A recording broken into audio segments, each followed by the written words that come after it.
Tugas membaca pidato bahasa Indonesia.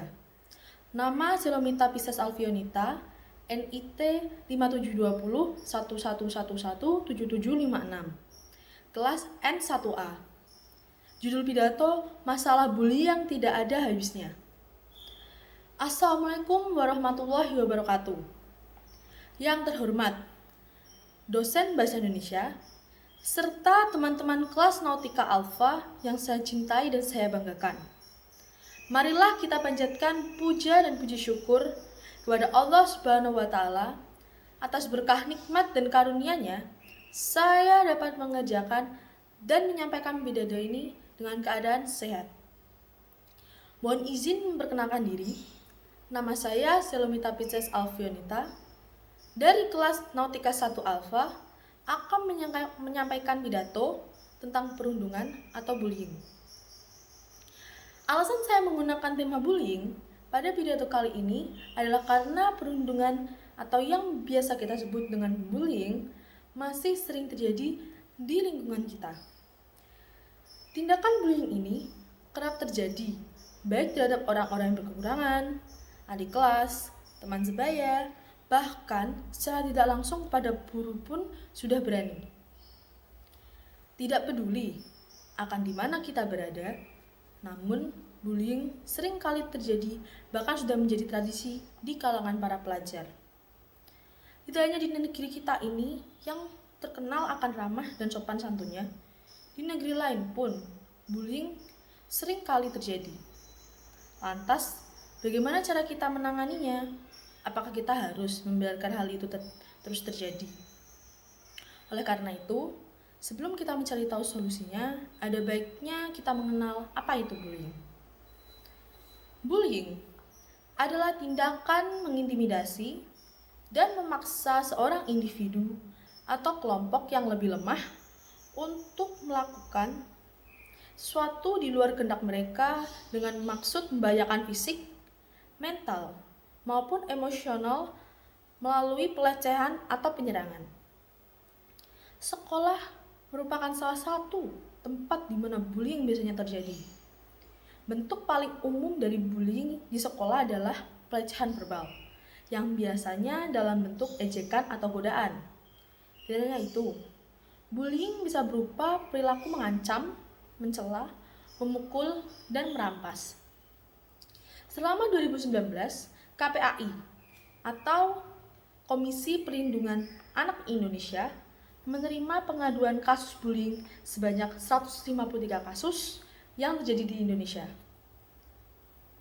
Kasus tersebut banyak terjadi di jenjang SD, SMP, SMA, dan terus mengalami peningkatan.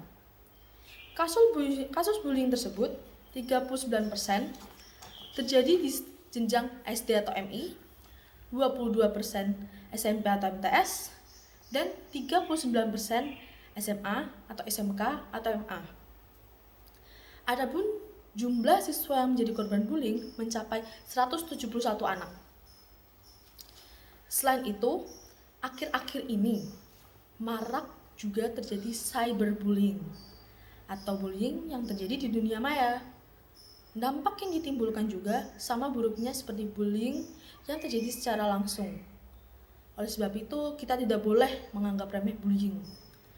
Mengapa seseorang bisa melakukan bullying? Pelaku bullying melakukan aksi bullying dengan berbagai alasan. Biasanya karena mencari perhatian dari teman sebaya dan orang tua mereka, atau juga karena merasa penting dan memegang kendali. Tapi tak banyak juga aksi bullying dipacu karena meniru adegan pada program TV. Bullying tentu memiliki efek buruk berjangka panjang bagi para korban bullying dan pelaku bullying itu sendiri. Bagi korban bullying, perlakuan itu merenggut rasa percaya diri mereka. Sedangkan bagi pelaku bullying, tindakan itu akan menjadi kebiasaan untuk meningkatkan ego mereka. Lebih parahnya lagi, banyak korban bullying yang tidak akan mengeluh karena takut menerima aksi dari pelaku bullying. Bahkan di tingkat yang lebih serius, banyak juga kasus yang menyebabkan percobaan bunuh diri bagi para korban. Ada beberapa cara untuk dapat mencegah terjadinya bullying.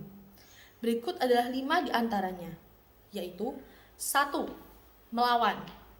Apabila Anda merasa bahwa Anda sebagai korban bullying, cobalah untuk melawan mereka dengan kata-kata yang menunjukkan bahwa Anda bukanlah seorang yang lemah. Tapi ingat ya, bahwa kejahatan tak perlu dibalas dengan kejahatan. Anda hanya harus menunjukkan kepada sang pembuli bahwa Anda bukan seperti yang mereka pikirkan. 2. Berbagi. Untuk kekesalan dan segala unek-unek yang tertampung di benak Anda, dapat Anda curahkan dengan sahabat terdekat. Sampaikan semua hal yang ada di benak Anda, dan mintalah pendapatnya. Bagaimana Anda harus bertindak untuk menyikapi semua ini. Ketiga, laporkan kepada orang tua. Keluarga adalah tempat kita untuk berpulang dan menjadi tempat berlindung dari dunia luar. Dan untuk kasus bullying yang merupakan kasus kejahatan, Anda haruslah segera melaporkannya pada orang tua agar segera dapat diketahui. Keempat, laporkan kepada yang berwenang. Kasus kejahatan memang haruslah segera ditangani oleh pihak yang berwajib. Dengan melapor pada orang tua, tentu orang tua kita segera melaporkan ini kepada pihak yang berwenang untuk dapat ditangani dengan segera. Kelima, percaya diri.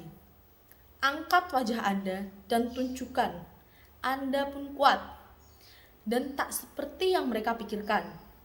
Berikan senyuman kepada semua yang mengejek Anda.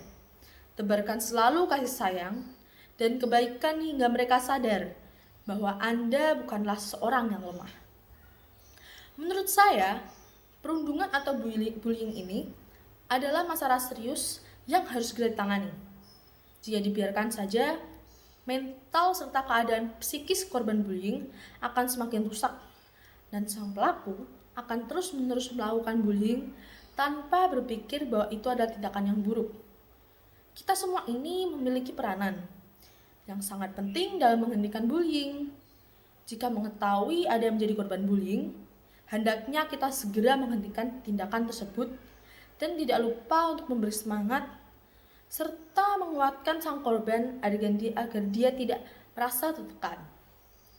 Ingatkan sang pelaku untuk tidak melakukannya lagi atau segera bawa sang pelaku ke pihak yang berwenang untuk segera ditangani.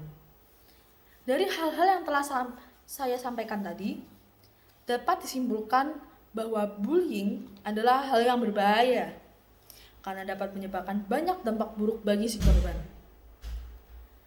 Maka dari itu, mari hilangkan kebiasaan buruk yang tanpa sadar sering terjadi ini. Diharapkan kita dapat menghindari bullying. Marilah kita tanamkan di jiwa kita untuk berhenti bullying.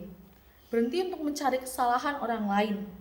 Ingat bahwa kita belum tentu lebih baik dari orang yang kita bully. Percayalah, kita dapat menghapus bullying. Kalau bukan kita, siapa lagi? Tidak ada yang tidak mungkin di dunia ini. Kita pasti bisa menghapus bullying.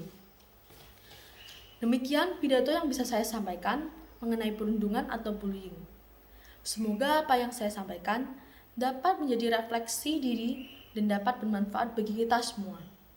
Bila terdapat salah kata dalam pembawaan pidato, saya mohon maaf yang sebesar-besarnya. Atas perhatiannya, saya ucapkan terima kasih. Wassalamualaikum warahmatullahi wabarakatuh.